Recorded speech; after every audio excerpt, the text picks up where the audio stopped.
नमस्कार, जोहार। मैं नेहा सिंह और आप देख रहे हैं न्यूज झारखंड। समय हो चला है झारखंड की दिन भर की हर बड़ी और अहम खबर से अपडेट होने का, लेकिन उससे पहले आइए एक नजर डालते हैं आज की मुख्य सुर्खियों पर। प्रोजेक्ट भवन के बाहर जेएसएससी सीजीएल सफल अभ्यर्थियों का धरना, बोले न्याय मिलने तक नहीं हटेंगे।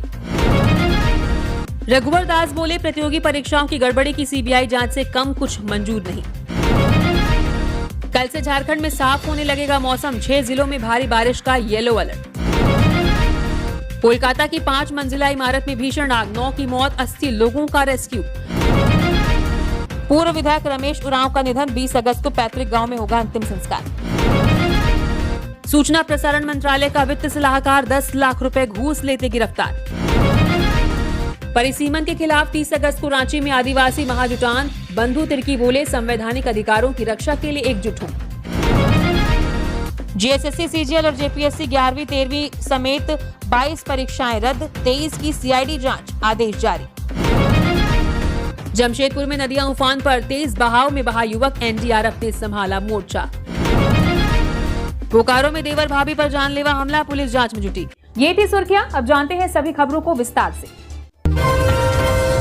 प्रोजेक्ट भवन के बाहर जेएसएससी सीजीएल सफल अभ्यर्थियों का धरना, बोले न्याय मिलने तक नहीं हटेंगे। प्रोजेक्ट भवन के बाहर जेएसएससी सीजीएल के सफल अभ्यर्थियों ने धरना शुरू कर दिया है। अभ्यर्थी सरकार के फैसले का विरोध करते हुए लगातार न्याय की मांग कर रहे हैं। उनका कहना है कि उनका पक्ष सुने बिना सरकार ने इतना कठोर फैसला लिया है और जब तक उनके साथ न्याय नहीं होगा वे धरना स्थल से नहीं उठेंगे। अभ्यर्थियों में सरकार के फैसले को लेकर भारी आक्रोश है। उनका कहना है कि उन्होंने केंद्र सहित अन्य विभागों की नौकरी तक छोड़कर अपने राज्य में काम करने का निर्णय लिया था, लेकिन अब उनके सामने रोजगार का संकट खड़ा हो गया है। अभ्यर्थियों ने कहा, कल तक हम सचिवालय कर्मी थे, आज सड़क पर खड़े हैं। उन्होंने सरकार के फैसले को बेहद अन्यायपूर्ण बताया। बारिश के बीच भी अभ्यर्थी छाता लेकर धरने पर बैठे हैं और लगातार नारेबाजी कर रहे हैं। प्रोजेक्ट भवन के बाहर स्थिति तनावपूर्ण बनी हुई है और अभ्यर्थियों में भारी नाराजगी देखी जा रही है। रघुवर दास बोले प्रतियोगी परीक्षाओं की गड़बड़ी की सीबीआई जांच से कम कुछ मंजूर नहीं। झारखंड के पूर्व मुख्यमंत्री रघुवर दास ने प्रतियोगी परीक्षाओं में कथित गड़बड़ी को लेकर हेमंत सोरेन सरकार पर निशाना साधा है। उन्होंने कहा कि छात्रों की 3 प्रमुख मांगे हैं, जेपीएससी पीटी रद्द करना, जेएसएससी सीजीएल रद्द करना और पूरे मामले की सीबीआई जांच। रघुवर दास ने कहा कि सरकार ने जेपीएससी पीटी रद्द करने की घोषणा तो की है, लेकिन अब तक अधिसूचना जारी नहीं हुई। उन्होंने आरोप लगाया कि सीआईडी की जांच भी सवालों के घेरे में है, इसलिए निष्पक्ष जांच के लिए सीबीआई को जिम्मेदारी दी जानी चाहिए। उन्होंने कहा कि छात्रों को सीबीआई जांच से कम कुछ मंजूर नहीं है।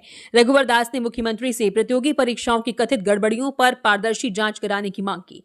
उन्होंने राहुल गांधी के पत्र का जिक्र करते हुए सवाल किया कि अगर छात्रों की मांग वैध है तो सीबीआई जांच क्यों नहीं कराई जा रही। उन्होंने उत्पाद सिपाही भर्ती की दौड़ में जान गंवाने वाले 19 अभ्यर्थियों के परिवारों को 1-1 करोड़ रुपए मुआवजा देने की भी मांग की। साथ ही जेएसएससी सीजीएल में हुई नियुक्तियों को लेकर कहा कि जांच के बाद दोषी अभ्यर्थियों पर अलग अलग कार्रवाई होनी चाहिए और बिना जांच पूरी किए सभी नियुक्तियों को रद्द नहीं किया जाना चाहिए। कल से झारखंड में साफ होने लगेगा मौसम, 6 जिलों में भारी बारिश का येलो अलर्ट। झारखंड में पिछले कई दिनों से जारी बारिश के बाद अब मौसम धीरे धीरे साफ होने के आसार हैं। मौसम विभाग के अनुसार बंगाल की खाड़ी में बने निम्न दबाव के कारण आज भी राज्य के कई हिस्सों में बारिश हुई और गढ़वा, पलामू, चतरा, लातेहार, लोहरदगा और गुमला में भारी बारिश को लेकर येलो अलर्ट जारी किया गया है। रांची में भी बादल छाए रहने और कहीं कहीं हल्की बारिश की संभावना है।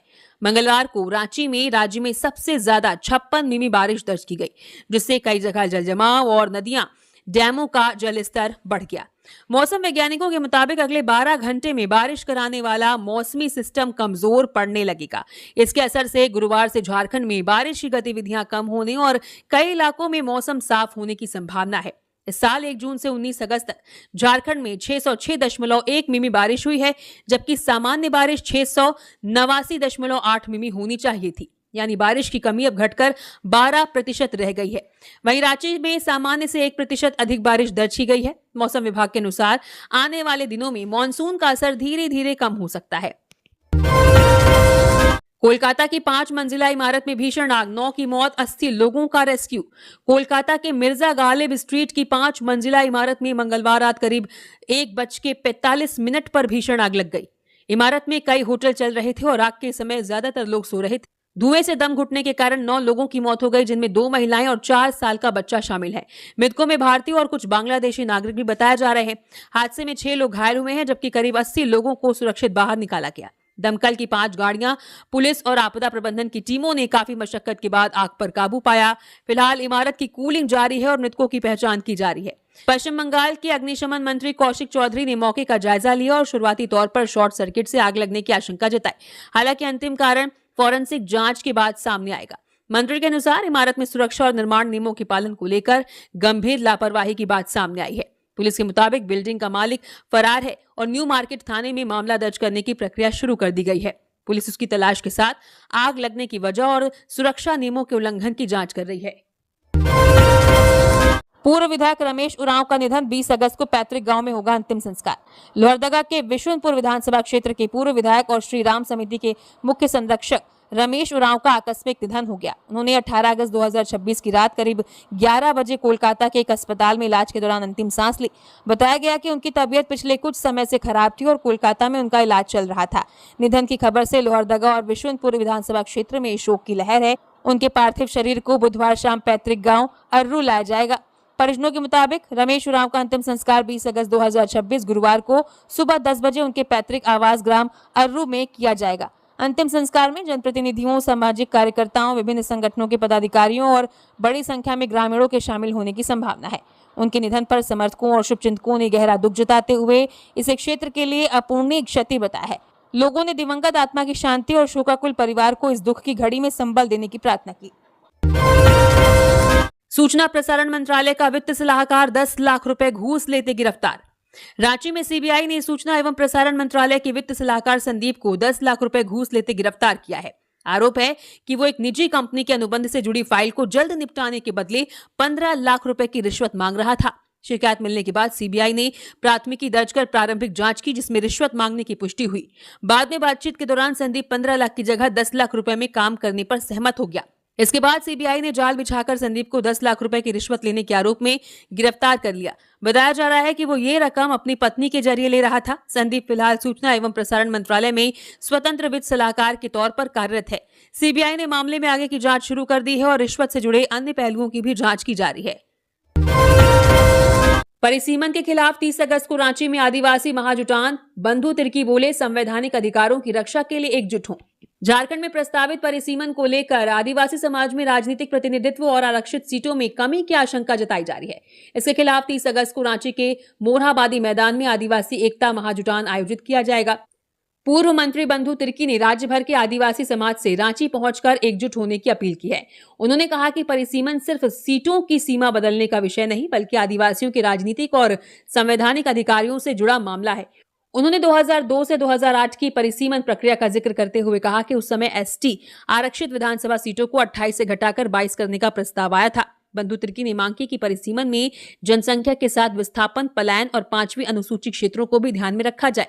उन्होंने कहा कि अगर कुल सीटें बढ़ती हैं तो एसटी आरक्षित सीटें भी बढ़ाई जानी चाहिए। उन्होंने आदिवासी विधायकों से भी अपने क्षेत्रों से अधिक लोगों की भागीदारी सुनिश्चित करने की अपील की है। आयोजकों का कहना है कि महाजुटान के जरिए आदिवासी राजनीतिक प्रतिनिधित्व और संवैधानिक अधिकारों की रक्षा की मांग उठाई जाएगी। जेएसएससी, सीजीएल और जेपीएससी 11वीं 13वीं समेत 22 परीक्षाएं रद्द, 23 की सीआईडी जांच, आदेश जारी। झारखंड सरकार ने जेएसएससी, सीजीएल समेत कुल 22 प्रतियोगी परीक्षाएं रद्द कर दी हैं। इनमें जेपीएससी की 21 परीक्षाएं शामिल हैं, जिनमें टीडीपीएल की पूर्ण या आंशिक संलिप्तता सामने आने की बात कही गई है। रद्द परीक्षाओं में जेपीएससी की 11वीं 13वीं सिविल सेवा परीक्षा भी शामिल है, जिसके जरिए 342 अधिकारी नौकरी कर रहे हैं। इसके अलावा 64 सीडीपीओ, 56 फूड सेफ्टी अफसर और जेएसएससी सीजीएल से नियुक्त 1975 कर्मियों की नौकरी पर भी असर पड़ सकता है। सरकार ने ये फैसला सीआईडी एसआईटी जांच में सामने आए तथ्यों और मिली शिकायतों के आधार पर लिया है। सरकार ने 23 प्रतियोगी परीक्षाओं की जांच सीआईडी से कराने का आदेश भी जारी किया है। कैबिनेट की विशेष बैठक के बाद 18 अगस्त की देर रात कार्मिक विभाग ने इस संबंध में अधिसूचना जारी की। साथ ही जेपीएससी और जेएसएससी में अनियमितता व कदाचार से जुड़े मामलों की जल्द सुनवाई के लिए झारखंड हाईकोर्ट से फास्ट ट्रैक कोर्ट गठित करने का आग्रह किया जाएगा। दोनों आयोगों में आंतरिक निगरानी प्रकोष्ठ बनाने का भी फैसला लिया गया है, ताकि भविष्य में परीक्षा प्रक्रिया पर बेहतर निगरानी रखी जा सके। जमशेदपुर में नदियां उफान पर, तेज बहाव में बहा युवक, एनडीआरएफ ने संभाला मोर्चा। जमशेदपुर के कदमा थाना क्षेत्र के शास्त्री नगर ब्लॉक 2 में खरकई नदी का पानी घुसने के बाद एक युवक के बहने की सूचना है। लापता युवक की पहचान टीपू खान के रूप में हुई है। बताया जा रहा है कि बाढ़ का पानी घर में घुसने के बाद वो कुछ सामान निकालने और दरवाजा बंद करने के लिए अंदर गया था, तभी तेज बहाव की चपेट में आकर बह गया। स्थानीय लोगों ने काफी देर तक उसकी तलाश की, लेकिन उसका कुछ पता नहीं चला। लगातार बारिश के कारण खरकई और स्वर्ण रेखा नदियों का जलस्तर भी खतरे के निशान से ऊपर है। रात 10 बजे के फ्लड अपडेट के अनुसार खरकई 135.700 मीटर और स्वर्ण रेखा 123.980 मीटर पर बह रही थी। नदियों का जलस्तर बढ़ने से तटीय इलाकों में रहने वाले लोगों की परेशानी बढ़ गई है। स्थानीय लोगों का आरोप है कि प्रशासन की ओर से समय पर माइकिंग नहीं कराई गई और राहत कार्य भी शुरू नहीं किया गया। सूचना मिलने के बाद एनडीआरएफ की टीम मौके पर पहुंचकर बचाव अभियान में जुट गई है। मौके पर DC Rajiv Ranjan, city SP Lalit Meena और एसडीओ अर्णव मिश्रा भी मौजूद रहे। प्रशासन की टीम स्थिति पर नजर बनाए हुए है और लापता युवक की तलाश की जा रही है। सड़क किनारे खड़े खराब ट्रक से भिड़ी बाइक, 50 वर्षीय युवक की मौत, 4 दिन में 5 जान गई। बोकारो के पिंडरा जोरा थाना क्षेत्र में धनबाद पुरुलिया मुख्य मार्ग पर मंगलवार शाम सड़क हादसे में 50 वर्षीय विजय माथा की मौत हो गई। बाजुड़ी निवासी विजय बाइक से कांड्रा स्थित आरएनसी कंक्रीट फैक्ट्री में ड्यूटी के लिए जा रहे थे। काजुवन के पास सड़क किनारे खराब ट्रक खड़ा हुआ था, तभी उनकी बाइक अनियंत्रित होकर ट्रक से टकरा गई। हादसे में विजय के सिर में गंभीर चोट लगी और काफी खून बह गया। सूचना मिलते ही पुलिस मौके पर पहुंची और उन्हें बोकारो जनरल अस्पताल ले गई, जहां डॉक्टरों ने उन्हें मृत घोषित कर दिया।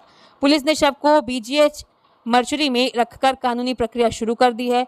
दुर्घटनाग्रस्त बाइक और ट्रक को जब्त कर लिया गया है। धनबाद पुरुलिया मुख्य मार्ग पर लगातार हो रहे हादसों से सड़क सुरक्षा को लेकर चिंता बढ़ गई है। बताया जा रहा है कि पिछले 4 दिनों में इस मार्ग पर सड़क हादसों में 5 लोगों की मौत हो चुकी है। लगातार हादसों के कारण स्थानीय लोगों में भी चिंता का माहौल है। जमशेदपुर में बाढ़ पीड़ितों के बीच बांटे 1000 ब्रेड पैकेट, सफाई और ब्लीचिंग पाउडर छिड़काव का निर्देश। जमशेदपुर के बागबेड़ा स्थित नया बस्ती में बाढ़ का पानी उतरने के बाद राहत कार्य तेज कर दिया गया है। विधायक संजीव सरदार के निर्देश पर झामुमो की प्रखंड कमेटी ने बाढ़ प्रभावित परिवारों के बीच करीब 1000 पैकेट ब्रेड बांटे। झामुमो प्रखंड सचिव जगत मरांडी ने बताया कि विधायक बाढ़ की स्थिति को लेकर लगातार उपायुक्त और संबंधित अधिकारियों के संपर्क में थे। पानी उतरने के बाद संक्रमण का खतरा देखते हुए प्रभावित इलाकों में ब्लीचिंग पाउडर का छिड़काव, साफ सफाई और पेयजल की समुचित व्यवस्था कराने के निर्देश दिए गए हैं। झामुमो नेताओं ने कहा कि बाढ़ प्रभावित लोगों को राहत पहुंचाना प्राथमिकता है। पानी पूरी तरह उतरने के बाद बस्ती में जमा गंदगी और कचरे की सफाई कराकर लोगों को सुरक्षित वातावरण उपलब्ध कराने का प्रयास किया जा रहा है। साथ ही मौसम की स्थिति को देखते हुए लोगों से सतर्क रहने की अपील की गई है। राहत कार्य के दौरान विधायक प्रतिनिधि तरुण सरदार, प्रखंड अध्यक्ष बहादुर किस्कू, जगत मरांडी, पूर्व जिला परिषद किशोर यादव समेत पार्टी के अन्य कार्यकर्ता मौजूद रहे। बोकारो में देवर भाभी पर जानलेवा हमला, पुलिस जांच में जुटी। बोकारो के सेक्टर 12 थाना क्षेत्र स्थित वास्तु विहार में देवर और भाभी पर जानलेवा हमला किए जाने का मामला सामने आया है। बताया जा रहा है कि गौतम सिंह अपने कुत्ते को टहला रहे थे, तभी पहले से घात लगाए कुछ लोग वहां पहुंचे और उन्हें धमकी देते हुए पीछे से हमला कर दिया। हमले में गौतम गंभीर रूप से घायल हो गया। शोर सुनकर उनकी भाभी मौके पर पहुंची तो आरोपियों ने उनके साथ भी मारपीट की। घटना के बाद आसपास के लोगों के पहुंचने पर हमलावर मौके से भाग गए। घटना के बाद दोनों पीड़ित सेक्टर 12 थाना पहुंचे और पुलिस को पूरी जानकारी दी। पुलिस ने दोनों को इलाज के लिए सदर अस्पताल भेजा, जहां उनका इलाज कराया गया। फिलहाल दोनों की हालत खतरे से बाहर बताई जा रही है। पुलिस ने मामले की जांच शुरू कर दी है और आरोपियों की पहचान के लिए आसपास की जानकारी जुटाई जा रही है। पुलिस घटना के पीछे की वजह का भी पता लगाने में जुटी है और जांच के बाद आगे की कार्रवाई की जाएगी। जैप के 31 दरोगा इंस्पेक्टर रैंक में प्रोन्नत, 4 अयोग्य, 27 विचार के लायक नहीं। झारखंड पुलिस मुख्यालय की प्रोन्नति समिति ने जैप के 31 दरोगाओं को इंस्पेक्टर रैंक में प्रोन्नति के लिए योग्य माना है। हालांकि ये अंतिम प्रोन्नति आदेश नहीं है। कुल 62 दरोगाओं के सेवा रिकॉर्ड की समीक्षा की गई, जिसमें 4 अधिकारियों को अयोग्य पाया गया, जबकि 27 को प्रोन्नति के लिए विचार योग्य नहीं माना गया। इंस्पेक्टर संवर्ग में 32 रिक्त पदों के लिए प्रक्रिया शुरू की गई थी, जिसमें 28 पद अनारक्षित और 4 पद एसटी के लिए निर्धारित थे। अयोग्य पाए गए अधिकारियों में मोहम्मद असलम, अभिमन्यु सिंह, छेदू महली और बनमाली हेम्ब्रम शामिल हैं। डीजीपी तदाशा मिश्रा की अध्यक्षता में चयन परिषद की बैठक हुई, जिसमें पुलिस मुख्यालय के वरिष्ठ अधिकारी शामिल रहे। सेवा अभिलेखों की समीक्षा के बाद 31 अधिकारियों को योग्य माना गया। इसमें परमेश्वर ओझा, रमाशंकर सिंह, रविशंकर सिंह, उपेंद्र सिंह और महेंद्र राय समेत अन्य अधिकारी शामिल है। पुलिस मुख्यालय ने स्पष्ट किया है कि जारी सूची प्रोन्नति के लिए पात्र अधिकारियों की है और अंतिम आदेश बाद में जारी किया जाएगा। पूर्व सीएम मधु कोड़ा की याचिका पर हाईकोर्ट में सुनवाई, ईडी ने दाखिल किया जवाब। पूर्व मुख्यमंत्री मधु कोड़ा की ओर से मनी लॉन्ड्रिंग मामले में आरोप पत्र में दर्ज राशि में बदलाव को चुनौती देने वाली याचिका पर बुधवार को झारखंड हाईकोर्ट में सुनवाई हुई। मधु कोड़ा ने आरोप लगाया कि ईडी की ओर से दाखिल आरोप पत्र में मनी लॉन्ड्रिंग की राशि में बदलाव किया गया है। उन्होंने इस बदलाव के खिलाफ निचली अदालत में आपत्ति जताई थी, लेकिन निचली अदालत ने उनकी याचिका खारिज कर दी थी। इसके बाद मधु कोड़ा ने निचली अदालत के फैसले को झारखंड हाईकोर्ट में चुनौती दी है। इस याचिका पर बुधवार को सुनवाई हुई।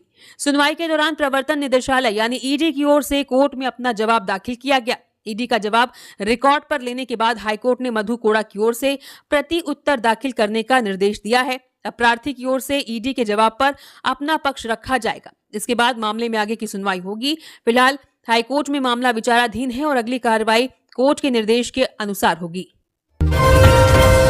सिमडेगा में 29 अगस्त से होगी 21वीं मेजर ध्यानचंद जिला हॉकी चैंपियनशिप। हॉकी के जादूगर मेजर ध्यानचंद की जयंती और राष्ट्रीय खेल दिवस के मौके पर सिमडेगा में 21वीं मेजर ध्यानचंद सीनियर जिला महिला एवं पुरुष हॉकी चैंपियनशिप का आयोजन होगा। हॉकी सिमडेगा के तत्वाधान में प्रतियोगिता 29 अगस्त से 7 सितंबर तक एस्ट्रो टर्फ हॉकी स्टेडियम में होगी। महिला वर्ग में 16 और पुरुष वर्ग में 32 टीमों को हिस्सा लेने का मौका मिलेगा। मुकाबले लीग कम नॉकआउट आधार पर खेले जाएंगे। प्रतियोगिता का उद्देश्य ग्रामीण और स्थानीय क्षेत्रों की छिपी हॉकी प्रतिभाओं को मंच देना और बेहतर खिलाड़ी तैयार करना है। इसमें केवल सिमडेगा जिले में वर्तमान में रह रहे खिलाड़ी ही हिस्सा ले सकेंगे। प्रतियोगिता में शामिल होने वाली टीमों को 18 खिलाड़ियों की सूची के साथ प्रत्येक खिलाड़ी का नाम, पिता का नाम, जन्मतिथि, आधार नंबर, गांव, पंचायत और मोबाइल नंबर देना होगा। कोच और मैनेजर की जानकारी के साथ सभी खिलाड़ियों के आधार कार्ड की छायाप्रति भी जमा करनी होगी। टीमों का निबंधन हॉकी सिमडेगा कार्यालय या ईमेल के जरिए कराया जा सकता है। निबंधन की अंतिम तारीख 25 अगस्त 2026 शाम 4 बजे तक है और इसके लिए कोई शुल्क नहीं लिया जाएगा। आयोजकों ने स्थानीय हॉकी टीमों से समय पर निबंधन कराने की अपील की है। जेएसएससी सीजीएल विवाद में सीआईडी की बड़ी कार्रवाई। बीएसओ हिरासत में अभय तिवारी की पत्नी और भाई गिरफ्तार। जेएसएससी सीजीएल परीक्षा में कथित गड़बड़ी की जांच कर रही सीआईडी ने चतरा के पत्थल गड्ढा से प्रखंड आपूर्ति पदाधिकारी तेज नारायण पंडित को हिरासत में लिया है। उनसे चतरा सदर थाने में पूछताछ की गई। वहीं टीडीपीएल के मार्केटिंग मैनेजर अभय कुमार तिवारी की पत्नी सुषमा कुमारी और भाई अक्षय तिवारी को भी गिरफ्तार किया गया है। सुषमा ने सीजीएल पास कर सहायक प्रशाखा पदाधिकारी का पद हासिल किया है, जबकि अक्षय ने जेपीएससी 14वीं सिविल सेवा पीटी पास की थी। दोनों को कोर्ट में पेश किया जाएगा। भर्ती परीक्षा मामलों में अब तक 24 गिरफ्तारियां हो चुकी हैं। सीआईडी अभय तिवारी के नेटवर्क और परीक्षा में सेंध लगाने के तरीके की जांच कर रही है। सीआईडी ने जेएसएससी सचिव सुधीर गुप्ता से भी पूछताछ की है और ये पता लगाया जा रहा है कि परीक्षा एजेंसी को काम कैसे मिला और अभय तिवारी के नेटवर्क ने परीक्षा में कैसे सेंध लगाई। पीजीटी शिक्षक भर्ती में रिमोट एक्सेस से गड़बड़ी कराने की बात भी जांच में सामने आई है। जेपीएससी 14वीं पीटी के 3 आरोपियों को 5 दिन की रिमांड पर लेकर पूछताछ हो रही है। वहीं 2204 सफल अभ्यर्थियों में से 1750 की ओएमआर कार्बन कॉपी का मूल प्रति से मिलान किया जा रहा है, जबकि कॉपी नहीं देने वाले 454 अभ्यर्थी भी सीआईडी की रडार पर हैं। स्कूल से छुट्टी लेकर निकला छात्र 12 दिनों से लापता, घर भी नहीं पहुंचा। गुमला जिले के बसिया का 18 वर्षीय छात्र अर्पित सुरीन पिछले 12 दिनों से लापता है। अर्पित संत पात्रिका स्कूल में पढ़ता है और स्कूल के छात्रावास में रहकर पढ़ाई करता था। 7 अगस्त को उसने चेचक होने की बात बताते हुए स्कूल में छुट्टी का आवेदन दिया था। छुट्टी मिलने के बाद वो स्कूल से अपने घर के लिए निकला, लेकिन इसके बाद उसका कुछ पता नहीं चला। वो ना तो घर पहुंचा और ना ही स्कूल वापस लौटा। अर्पित के दोस्तों ने उसके स्कूल से निकलने की जानकारी परिजनों को दी, जिसके बाद परिवार ने उसकी तलाश शुरू की। परिजनों और परिचितों ने कई संभावित जगहों पर अर्पित को खोजा, लेकिन कोई जानकारी नहीं मिल सकी। 12 दिनों तक छात्र का कुछ पता नहीं चलने के बाद परिजनों ने गुमला सदर थाने में आवेदन देकर पुलिस से उसे तलाशने की गुहार लगाई है। पुलिस ने मामले की जांच शुरू कर दी है और छात्र के स्कूल से निकलने के बाद कहां गया, इस बारे में जानकारी जुटाई जा रही है। परिजनों ने पुलिस से अर्पित को जल्द से जल्द सुरक्षित तलाशने की मांग की है। धनबाद जंक्शन पर 40 किलो गांजा बरामद। आरपीएफ की बड़ी कार्रवाई। ओडिशा से यूपी ले जाने की थी तैयारी। धनबाद जंक्शन पर आरपीएफ ने नशीले पदार्थों की तस्करी के खिलाफ बड़ी कार्रवाई करते हुए प्लेटफॉर्म नंबर 2 से करीब 40 किलो गांजा बरामद किया है। मंगलवार सुबह नियमित चेकिंग के दौरान जवानों को 2 ट्रॉली और 3 बैग पर संदेह हुआ। तलाशी लेने पर इनमें भारी मात्रा में गांजा मिला। मौके पर आरपीएफ, सीआईडी और जीआरपी की टीम पहुंची और 2 संदिग्ध तस्करों को हिरासत में लेकर पूछताछ शुरू की। जिला मजिस्ट्रेट राम प्रवेश सिंह की मौजूदगी में बरामद गांजे को नियमानुसार जब्त कर सील किया गया। प्रारंभिक पूछताछ में पता चला कि आरोपी ओडिशा से गांजे की खेप लेकर धनबाद पहुंचे थे और इसे उत्तर प्रदेश ले जाने की तैयारी में थे। दोनों आरोपी बिहार के रहने वाले बताए जा रहे हैं। आरपीएफ की सतर्कता से तस्करी की ये कोशिश धनबाद जंक्शन पर ही नाकाम हो गई। अब जांच एजेंसियां दोनों आरोपियों से पूछताछ कर इस तस्करी से जुड़े नेटवर्क और अन्य लोगों की जानकारी जुटाने में लगी हैं। जमशेदपुर में सुवर्णरेखा और खरकई के जलस्तर में गिरावट फिर भी खतरे के निशान से ऊपर। जमशेदपुर में सुवर्णरेखा और खरकई नदियों के जलस्तर में बुधवार सुबह से कमी दर्ज की जा रही है, लेकिन दोनों नदियां अब भी खतरे के निशान से ऊपर बह रही हैं। मानगो ब्रिज के पास सुवर्णरेखा का जलस्तर 123.20 मीटर दर्ज किया गया, जो खतरे के निशान 121.50 मीटर से 1.70 मीटर अधिक है। वहीं आदित्यपुर ब्रिज के पास खरकई नदी 133.60 मीटर पर बह रही है, जो लाल निशान 129 मीटर से 4.60 मीटर ऊपर है। जलस्तर घटने के बावजूद बागबेड़ा, शास्त्री नगर, रामजन्म नगर और मानगो समेत कई इलाकों में बाढ़ जैसी स्थिति बनी हुई है और हजारों घरों में पानी घुस गया है। प्रभावित इलाकों में एनडीआरएफ की टीमें राहत और बचाव कार्य में जुटी हैं। वहीं कदमा में डूबे युवक टीपू खान की तलाश जारी है। स्थिति की समीक्षा करते हुए उपायुक्त राजीव रंजन ने जुस्को और नगर निकायों को जल जमाव वाले इलाकों में मोटर पंप लगाकर तत्काल पानी निकालने का निर्देश दिया है। आश्रय स्थलों पर भोजन, पेयजल, रोशनी और स्वास्थ्य सुविधाएं दुरुस्त रखने को कहा गया है। पानी घटने वाले क्षेत्रों में जल जनित बीमारियों की रोकथाम के लिए ब्लीचिंग पाउडर का छिड़काव, फॉगिंग और विशेष सफाई अभियान चलाने के निर्देश भी दिए गए हैं। प्रशासन ने लोगों से नदी और तटवर्ती इलाकों से दूर रहने और जरूरत पड़ने पर सुरक्षित आश्रय स्थलों में जाने की अपील की है। मूसलाधार बारिश से जर्जर पुल पर बड़ा खतरा। सोना हातू व सिल्ली पुलिस ने बैरिकेडिंग कर रोका आवागमन। रांची समेत झारखंड के कई जिलों में लगातार हो रही मूसलाधार बारिश के बीच सोना हातू, सिल्ली और पात्रा हातू को जोड़ने वाले जर्जर पुल पर खतरा बढ़ गया है। नदी का जलस्तर बढ़ने और पुल की खराब स्थिति को देखते हुए सोना हातू और सिल्ली पुलिस ने दोनों छोर पर बैरिकेडिंग कर आवागमन पूरी तरह रोक दिया है। ग्रामीणों ने पहले ही पुल की जर्जर स्थिति की जानकारी प्रशासन को दी थी, जिसके बाद सोना हातू पुलिस ने करीब 1 सप्ताह पहले एक छोर पर बैरिकेडिंग की थी। अब सिल्ली पुलिस ने भी दूसरे छोर पर बैरिकेडिंग कर दी है। पुल से छोटे बड़े सभी वाहनों और लोगों की आवाजाही पर रोक लगा दी गई है। पुलिस के अनुसार लगातार बारिश और बढ़ते जलस्तर के बीच पुल से गुजरना बेहद जोखिम भरा हो सकता है, इसलिए एहतियात के तौर पर यह कदम उठाया गया है। पुलिस ने ग्रामीणों और राहगीरों से बैरिकेडिंग पार नहीं करने की अपील की है। हालांकि पुल बंद होने से आसपास के ग्रामीणों की आवाजाही प्रभावित हुई है, लेकिन समय रहते प्रशासन की कार्रवाई से संभावित हादसे को टालने में मदद मिली है। जेपीएससी में अध्यक्ष बदलते रहे पर परीक्षाओं के विवाद पर नहीं थमे। झारखंड लोक सेवा आयोग यानी जेपीएससी में पिछले करीब 13 सालों में कई अध्यक्ष बदले, लेकिन परीक्षाओं से जुड़े विवाद और लंबित प्रक्रियाएं बनी रही। इस दौरान 5वीं, 6ठी, 7वीं से 10वीं और 11वीं से 13वीं संयुक्त सिविल सेवा परीक्षाओं की प्रक्रियाएं अलग अलग अध्यक्षों के कार्यकाल में आगे बढ़ी। किसी दौर में लंबित परीक्षाएं पूरी करना चुनौती रहा, तो किसी समय परीक्षा और परिणाम तेजी से जारी करना उपलब्धि माना गया। फिलहाल 14वीं सिविल सेवा परीक्षा को लेकर विवाद सबसे ज्यादा चर्चा में है। परीक्षा एजेंसी टीडीपीएल, ओएमआर और परीक्षा संचालन को लेकर उठे सवालों ने आयोग की कार्यप्रणाली पर फिर सवाल खड़े कर दिए हैं। विवाद के बीच तत्कालीन जेपीएससी अध्यक्ष एल खियांगते ने 22 जुलाई 2026 को इस्तीफा दिया और इसके बाद जांच तेज हुई। 10 अगस्त को सीआईडी की कार्रवाई में भी उनका नाम सामने आया। सरकार ने कथित अनियमितताओं के बीच कई भर्ती परीक्षाओं को रद्द करने का फैसला लिया है। बॉयलर इंस्पेक्टर भर्ती परीक्षा भी विवादों के कारण असमंजस में है। इससे अभ्यर्थियों में परीक्षा के भविष्य को लेकर चिंता बढ़ गई है। अब जेपीएससी के सामने लंबित परीक्षाएं पूरी करने के साथ अभ्यर्थियों का भरोसा बहाल करना बड़ी चुनौती है। चोरी के जेवरात और मोबाइल के साथ 6 चोर गिरफ्तार, पुलिस ने किया खुलासा। बोकारो के चास थाना क्षेत्र में लगातार हो रही चोरी की घटनाओं का पुलिस ने खुलासा करते हुए 6 आरोपियों को गिरफ्तार किया है। पुलिस ने उनके पास से सोने जैसे 7 कंगन, 3.5 ग्राम पिघला हुआ सोना जैसे धातु, 7 मोबाइल, लोहे का चापड़, छोटा तौलने का मशीन और 5 रुपए के 12 नोट बरामद किए हैं। एएसएसपी वेदांत शंकर के अनुसार 22 जुलाई, 11 अगस्त और 15 अगस्त की रात घरों की खिड़की तोड़कर जेवर, नकदी और मोबाइल चोरी किए गए थे। इस घटनाओं को लेकर चास थाने में 3 प्राथमिकी दर्ज की गई है। पुलिस टीम ने तकनीकी और मानवीय सूचना के आधार पर कार्रवाई करते हुए आरोपियों को पकड़ा। गिरफ्तार आरोपियों में गौतम बावरी उर्फ मिरिंडा, राहुल कुमार बावरी, रवि कुमार पांडे, प्रिंस कुमार उर्फ कृष, अमन राज उर्फ मनीष कुमार और कृष्णा कुमार पॉल शामिल हैं। पुलिस के अनुसार गौतम बावरी का पहले से भी आपराधिक इतिहास रहा है। फिलहाल पुलिस आरोपियों से पूछताछ कर चोरी की अन्य घटनाओं में उनकी संलिप्तता और बरामद सामान के संबंध में जांच कर रही है। झारखंड लॉ ऑफिसर नियुक्ति नियमावली 2026 पर एचसी ने सरकार से मांगा जवाब। राज्य सरकार द्वारा लागू की गई झारखंड लॉ ऑफिसर नियुक्ति नियमावली 2026 को चुनौती देने वाली लाल ज्ञान रंजन नाथ शाहदेव की याचिका पर झारखंड हाईकोर्ट में सुनवाई हुई। कोर्ट ने मामले में राज्य सरकार को जवाब दाखिल करने का निर्देश दिया है। कोर्ट ने महाधिवक्ता रोहित राय से कहा है कि जब तक मामले की सुनवाई पूरी न हो जाए तब तक झारखंड लॉ ऑफिसर नियुक्ति से संबंधित प्रक्रिया आगे न बढ़ाई जाए। इस पर महाधिवक्ता ने कोर्ट के समक्ष अपनी सहमति जताई। अब अदालत मामले की अगली सुनवाई 8 सितंबर को करेगा। प्रार्थी की ओर से अधिवक्ता ऋतु कुमार ने पक्ष रखा। दरअसल अधिवक्ता लाल ज्ञान रंजन नाथ शाहदेव की ओर से याचिका दायर की गई है। इसमें झारखंड लॉ ऑफिसर नियुक्ति नियमावली 2026 के तहत आवेदन मांगे जाने को चुनौती दी गई है। याचिका में नई नियमावली और इसके तहत लॉ ऑफिसरों के पदों के लिए आवेदन आमंत्रित करने की प्रक्रिया को चुनौती देते हुए कहा गया है कि नियमावली के कुछ प्रावधान विधि सम्मत नहीं है। बोकारो में रेलकर्मी की सड़क हादसे में मौत, तेज रफ्तार पिकअप ने मारी टक्कर।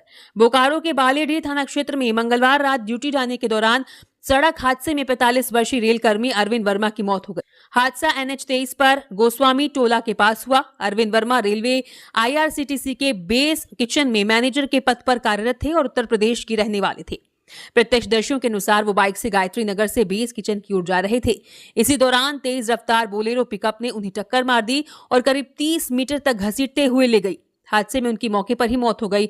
घटना के बाद आसपास के लोगों की भीड़ मौके पर जुट गई और पुलिस को सूचना दी गई। सूचना मिलते ही बालीडीह पुलिस मौके पर पहुंची और शव को कब्जे में लिया। थाना प्रभारी जितेंद्र कुमार ने बताया कि दुर्घटना के बाद पिकअप वाहन को जब्त कर लिया गया है, जबकि चालक की तलाश की जा रही है। पुलिस जल्द चालक को गिरफ्तार करने की बात कह रही है। मृतक के परिजनों को घटना की सूचना दी गई है और शव को पोस्टमार्टम के लिए भेजने की प्रक्रिया की जा रही है। पुलिस ने मामले में आगे की कार्रवाई शुरू कर दी है। लोहरदगा में बस स्टैंड की नहीं बदली सूरत, नगर परिषद स्टैंड को शिफ्ट करने की बनाई है योजना। लोहरदगा रेलवे साइडिंग स्थित बस स्टैंड में लंबे समय से यात्री सुविधाओं का अभाव है। साल 1995 से संचालित इस बस स्टैंड से नगर परिषद को अब करीब 1 करोड़ रुपए का राजस्व मिलता है, लेकिन यहाँ यात्री शेड, पेयजल और वाहनों के पड़ाव जैसी जरूरी सुविधाएं नहीं है। आधा अधूरा निर्माण और रेलवे नगर परिषद के बीच जमीन विवाद के कारण स्टैंड का विकास भी अटका हुआ है। रेलवे जमीन पर अपना दावा करता है, जिससे यात्रियों और बस संचालकों को परेशानी होती है। अब नगर परिषद ने नए बस स्टैंड के निर्माण की पहल शुरू की है। इसके लिए ओयन गांव के पास जमीन की तलाश की गई है और निर्माण से जुड़ा प्रस्ताव विभाग को भेजा गया है। प्रस्ताव को मंजूरी मिलने के बाद नए बस स्टैंड का निर्माण शुरू हो सकता है। लोहरदगा से बिहार, झारखंड, छत्तीसगढ़, उत्तर प्रदेश और महाराष्ट्र समेत कई राज्यों के लिए बसें चलती हैं। ऐसे में नया बस स्टैंड बनने से यात्रियों को बेहतर सुविधाएं मिलने और बसों के परिचालन को व्यवस्थित करने में मदद मिलने की उम्मीद है। गिरिडीह में चोरों का आतंक, एक रात में 3 घरों के ताले तोड़कर लाखों की चोरी। गिरिडीह के जमुआ थाना क्षेत्र के चित्तरडीह गांव में चोरों ने एक ही रात 3 घरों के ताले तोड़कर करीब 2 लाख रुपए का सामान चोरी कर लिया। चोर ननकी देवी, कंचन देवी और सुलेखा देवी के घर से चांदी के जेवर, सोने के आभूषण, नकदी, बर्तन, साड़ी समेत अन्य सामान ले गए। परिवार के कुछ सदस्य रिश्तेदार के घर गए थे, जबकि 2 परिवार बगल के घर में सो रहे थे। इसी दौरान चोरों ने करीब 1 घंटे के अंदर तीनों घरों में चोरी की और फरार हो गए। पीड़ितों का कहना है कि मजदूरी कर वर्षों से जुटाए सामान को बच्चों की शादी के लिए संभाल कर रखा गया था। घटना के बाद ग्रामीणों में नाराजगी है। उनका कहना है कि इलाके में पिछले करीब 2 वर्षों से चोरी की घटनाएं बढ़ी हैं और कई मामलों में अब तक कोई बड़ी गिरफ्तारी या ठोस खुलासा नहीं हुआ है। करीब 6 महीने से शांत इलाके में फिर बड़ी चोरी होने से पुलिस की कार्यशैली पर सवाल उठ रहे हैं। ग्रामीणों के बीच जुआरियों के जमावड़े को लेकर भी चर्चा है। हालांकि पुलिस ने इसकी आधिकारिक पुष्टि नहीं की है। पीड़ित परिवारों ने पुलिस से जल्द चोरों को गिरफ्तार कर चोरी का सामान बरामद करने की मांग की है।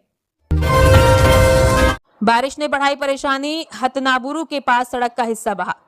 गुवा के सारंडा क्षेत्र में लगातार हो रही बारिश से हतनाबुरु गांव के समीप ग्रामीण सड़क की स्थिति खराब हो गई है। तेज बारिश के पानी के बहाव में पुलिया के पास PCC सड़क का बड़ा हिस्सा बह गया है। वहीं सड़क पर एक पेड़ भी गिर गया है, जिससे मार्ग और सकरा हो गया है। सड़क क्षतिग्रस्त होने के कारण ग्रामीणों को आवागमन में भारी परेशानी हो रही है। स्थिति ये रही कि मोटरसाइकिल तक क्षतिग्रस्त हिस्से से पार कराने में लोगों को काफी मशक्कत हो रही है। बारिश के दौरान तेज बहाव के कारण हादसे का खतरा भी बढ़ गया है। क्षतिग्रस्त सड़क छोटा नागरा से थोलकोबाद जाने वाला प्रमुख मार्ग है, जिससे सारंडा के दर्जनों गांव के लोग रोजाना आवागमन करते हैं। सड़क खराब होने से ग्रामीणों को बाजार, स्कूल, अस्पताल और अन्य जरूरी स्थानों तक पहुंचने में काफी दिक्कत हो रही है। ग्रामीणों ने प्रशासन और संबंधित विभाग से सड़क पर गिरे पेड़ को तत्काल हटाने और बह चुके हिस्से की जल्द मरम्मत कराने की मांग की है। ग्रामीणों का कहना है कि समय रहते मरम्मत नहीं हुई तो आने वाले दिनों में मार्ग पूरी तरह बाधित हो सकता है। इसी तरह हर बड़ी और अहम खबरों से अपडेट रहने के लिए न्यूज झारखंड चैनल को सब्सक्राइब करें और बेल आइकन प्रेस करें। धन्यवाद।